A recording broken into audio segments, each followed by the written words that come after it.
नमस्कार दोस्तों, आपके अपने YouTube channel GR classes bye Balraj sir में एक बार फिर से आपका स्वागत है। और जैसा कि हमने भारतीय भौगोलिक विस्तार की एक वीडियो डाली थी, उससे संबंधित जितने भी प्रश्न बन सकते हैं या पिछले एग्ज़ाम्स में जो प्रश्न बने हैं, उन प्रश्नों को लेकर मैं आपके सामने एक बार फिर से हाजिर हूँ। और आशा उम्मीद है कि आप इन प्रश्नों को ध्यान से देखेंगे और इन प्रश्नों को जो है पढ़कर आप जो है वो लिख लेंगे कहीं पर, और ये आने वाले एग्जाम में आपके लिए हेल्पफुल साबित होंगे। तो हमारा पहला क्वेश्चन है जी, सर्वप्रथम इंडिया शब्द का प्रयोग किस भाषा में किया गया? ये देखिए, ये पहला ही क्वेश्चन हमने बोला था, ग्रीक। इसका आंसर क्या हो जाएगा भाई? ग्रीक। ठीक है जी। दूसरा हमारा क्वेश्चन है, कौन सा देशांतर भारत की मानक मध्याह्न रेखा है? इसका भाई बिल्कुल सही आंसर बताइए क्या होगा? इसका सही आंसर होगा 82.5 डिग्री पूर्व। ठीक है जी। अब देखो, इंडिया है 82.5 डिग्री, और अगर इसको हम 4 से, क्योंकि एक देशांतर में जो है वो कितने मिनट का फ़र्क होता है भाई? 4 का। तो ये हमारा टोटल आ जाएगा 330 मिनट।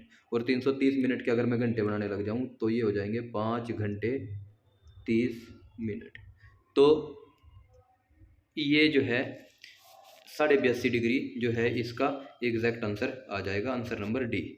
उसके बाद मैं बात करता हूँ IST और GMT में कितना अंतर होता है। देखिए, यहाँ IST का मतलब है Indian standard time, Indian standard time, और GMT का मतलब है ग्रीनविच मीन टाइम। GMT का मतलब क्या है? Greenwich mean time. जो ग्रीनविच है ये लिया गया है इंग्लैंड से, और ये भारतीय टाइम है, इंडियन।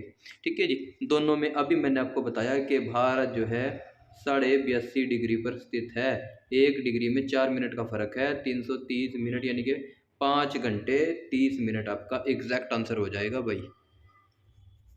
अगला क्वेश्चन, भारत की स्थलीय सीमा की लंबाई कितनी है?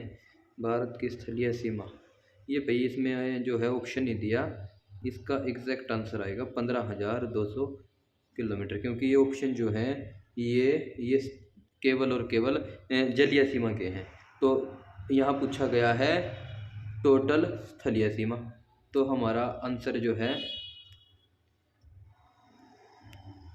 सॉरी भाई, तो हमारा आंसर जो है वो क्या आ जाएगा? 15,200 किलोमीटर। ठीक है जी। उसके बाद अगले क्वेश्चन की हम तरफ चलते हैं। अगला जो हमारा क्वेश्चन है वो है, भारत के कितने राज्य समुद्र सीमा से जो है वो लगते हैं? भारत के कितने राज्य जो है वो समुद्र सीमा से लगते हैं? तो ये मैंने आपको बताया था 9।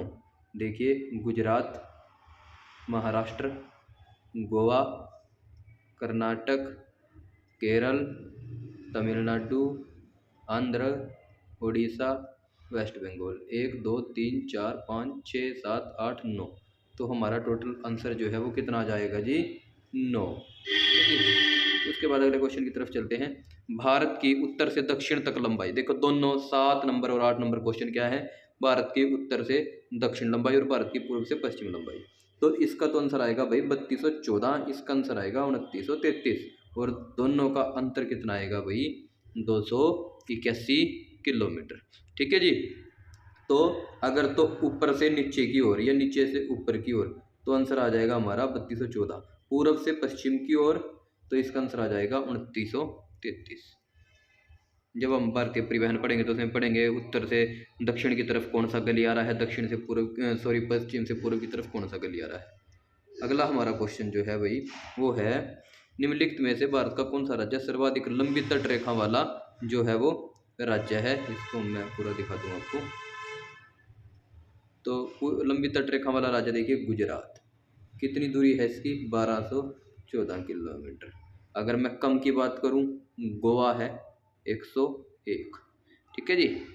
उसके बाद अगले क्वेश्चन की तरफ चलते हैं। निम्नलिखित भारतीय राज्यों में से किससे होकर कर्क रेखा नहीं गुजरती? बहुत बढ़िया क्वेश्चन है। कितने राज्यों से गुजरती है? सबसे पहले तो 8। कौन कौन से राज्य हैं? मध्य प्रदेश, गुजरात, राजस्थान, मिजोरम, छत्तीसगढ़, वेस्ट बंगाल, त्रिपुरा, और क्या रह गया जी? झारखंड। तो कितने राज्य हैं? ये टोटल 8 हैं। तो यहाँ पर ऑप्शन जो है आपका ये वाला आंसर आ जाएगा, क्योंकि यहाँ से जो है वो कर्क रेखा नहीं गुजरती। अगला क्वेश्चन है कौन सी अक्षांश रेखा भारत के मध्य से होकर गुजरती है। तो भाई सेम क्वेश्चन है, कर्क रेखा इसका आंसर आ जाएगा, क्योंकि ये मैंने आपको बताया था बीच से पूरी दुनिया के गुजरती है 0 डिग्री, ऊपर से है 23.5, नीचे से है 23.5। ठीक है, नीचे ऊपर कर्क रेखा है जो भारत से गुजरती है, नीचे मकर रेखा है। तो आंसर क्या जाएगा, कर्क रेखा। कर्क रेखा कितने भारतीय राज्यों से गुजरती है, सेम क्वेश्चन 8 राज्यों से। उसके बाद भारत के दक्षिण में सबसे दूर वाला स्थल क्या है भाई, देखो दक्षिण में बताना है सबसे दूर। देखो यहाँ पर आप कंफ्यूज हो जाओगे केप कैमोरिन और इंदिरा पॉइंट में, ये दोनों जो हैं इसके आंसर हो सकते हैं, लेकिन केप कैमोरिन कब होगा, यदि मुख्य भूमिका पूछेगा, यदि मुख्य भूमिका पूछेगा। अब उसने सीधा पूछा दक्षिण में, तो दक्षिण का आंसर हमारा इंदिरा पॉइंट, पिग्मेलियन पॉइंट ये हो जाएगा। उसके बाद देखो 14 नंबर सेम क्वेश्चन है, इंदिरा पॉइंट का अन्य नाम लाही चिंग आपको लिखवाया था, पिग्मेलियन भी लिखवाया था, पर्शियन भी लिखवाया था, तो आंसर क्या हो जाएगा, डी आंसर। 15 नंबर जो क्वेश्चन है वो है भारत तथा चीन के बीच सीमा बनाने वाली रेखा। भाई भारत और चीन के बीच देखो रेखा जो है वो है मैकमोहन रेखा, ये जो है 1914 में लॉर्ड मैकमोहन द्वारा जो है वो खींची गई थी। ठीक है जी, और अगर इसको मैं प्रॉपर देखूं तो ये भाई इंडिया, चाइना और म्यांमार के बीच है, लेकिन हमेशा ऑप्शन में जो है इंडिया और चाइना ही आता है।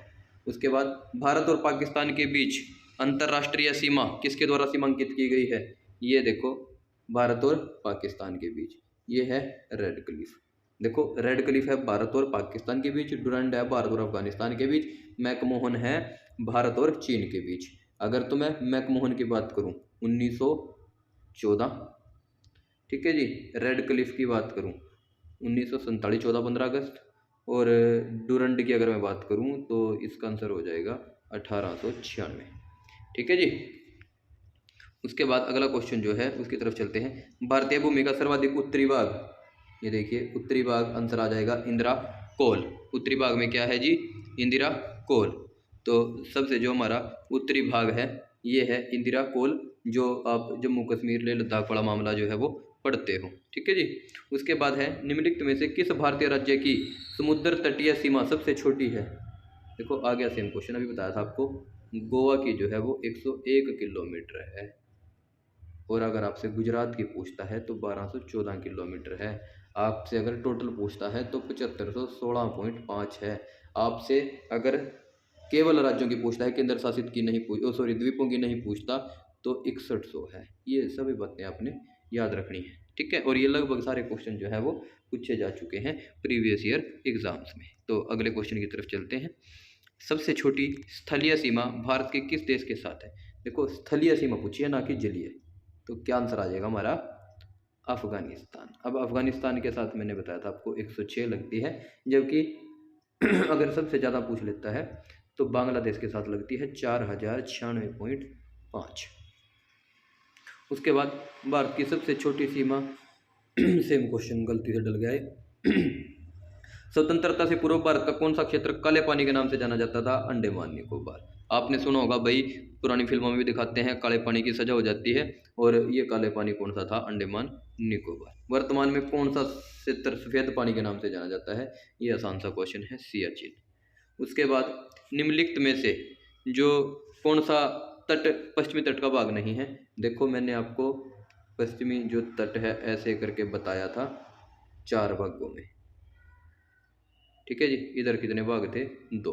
ठीक है जी, ये हमारा था काठियावाड़ तट, ये हमारा था कोंकण तट, ये हमारा था केनरा तट, ये हमारा तट था मलाबार। इधर है कोरोमंडल तट, इधर है उत्तरी सरकार। ठीक है जी, ये जो इंडिया का मैप है निचले प्रायद्वीपीय भारत के नक्शे में हम देखते हैं, तो ऑप्शन में देखो कोरोमंडल भी है, मालाबार भी है, कोंकण भी है, केनरा भी है। तो हमारा आंसर जो भाग नहीं है, तो आंसर क्या हो जाएगा, कोरोमंडल तट। ठीक है जी। भारत के प्रादेशिक जल सीमा कितने समुद्री मील तक है। तो देखिए 3 बताए थे मैंने, प्रादेशिक जल सीमा, संलग्न क्षेत्र और एक अनन्य आर्थिक आधार क्षेत्र। 12 मील तक, 24 मील तक, 200 मील तक। यहाँ जो है भारतीय जो है वो अपने जो कुछ एक नए अधिकार, मतलब सॉरी, नए क्षेत्रों के लिए वित्तीय अधिकार हैं कुछ भारत के पास। यहाँ साफ सफाई, कुछ वित्तीय शुल्क के आधार है, वो अधिकार हैं। और यहाँ परमाणु परीक्षण वगैरह के अधिकार हैं। तो प्राथमिक क्या हिसाब से आंसर क्या आ जाएगा हमारा? 12। भारत की मुख्य भूमि की दक्षिणी सीमा, अब देखो मुख्य भूमि की है, देखो ये है 8 डिग्री 45 मिनट, और इधर ये ऐसे डॉट डॉट से जो मिलेंगे आपको, ये है 6 डिग्री 45 मिनट। तो मुख्य भूमि की पूछा है, इसलिए आंसर हमारा क्या आएगा?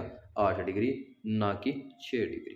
ठीक है, तो आंसर हमारा क्या आ जाएगा जी? इसका 8 डिग्री उत्तरी अक्षांश इसका सही आंसर जो है वो हो जाएगा। ठीक है जी, तो ये आपके जो हैं वो क्वेश्चंस थे भाई, इनको आपने एक बार पढ़ लेना है ध्यान से। और अभी तक अगर आपने हमारा यूट्यूब चैनल GR क्लासेस जो है उसको सब्सक्राइब नहीं किया है तो please GR classes bye Balraj sir, कृपया इस चैनल को जो है आप सब्सक्राइब करें और ज़्यादा से ज़्यादा इसको शेयर करें, ताकि आने वाली वीडियो जो है वो आपके पास पहुंच सके, आपके दोस्तों के पास पहुंच सके। ठीक है जी, तो धन्यवाद, नमस्कार, आपका दिन शुभ हो।